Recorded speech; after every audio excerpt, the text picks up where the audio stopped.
A lot of interesting and exciting matchups for him in this division. But, you kind of had to go out there and show him a little bit. Fair enough. In the fifth round, you dominated that fight front to center, though some judge gave you only 3 of the rounds, which is interesting. Were you hurt at all in the fifth round? Things seemed to heat up near the end. Just kind of wanted to see how you were handling that. No, I'm not. I wasn't hurt. But, when someone is going for broke and they're just kind of swinging, the point of the game is to be able to control. I wanted to stay under control.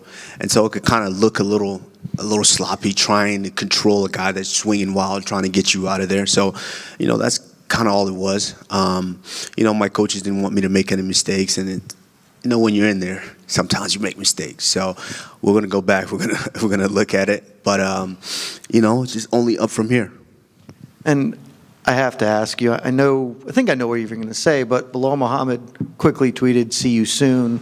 I know your eyes are on a title fight, but if the UFC comes to you, that's also a pretty big fight. Former champ for former champ, a lot of backstory. Is that something you would entertain if the UFC, came to you about it? Who is it? Belal Muhammad. Who was that? Former welterweight champion Belal Muhammad. Next. I forgot it. Next. Thanks, champ. Thank you. Kamaru, congrats on your win. Given the long layoff and the way you look tonight, a lot of people seem impressed. They have counted you out in the past, and you just had an amazing performance. Given the loss against Hamza was a very competitive fight, a lot of people felt that you could have had a decent run at 185. At any point, did you consider a permanent move to that division?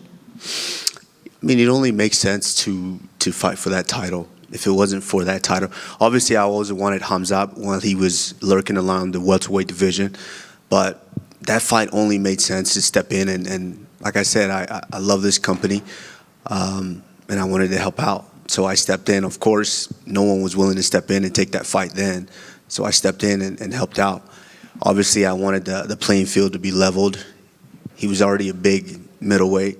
Had I had time to grow into that and given the appropriate time to work with my team and build into that fight, I think it could have been a little different. But respect to Hamza, he's very, very tough, very, very talented, and I'm anxious to see what he does for that title. But no, I mean, it doesn't. If it's not for the title, what's the point? Now, given the fact that, just like everybody mentioned, you're pretty much back in the title picture again. Recently, Islam announced his permanent move to 170 pounds. Right. Is that a fight that could end up happening? Absolutely. JDM is no slouch. Let's not look past JDM.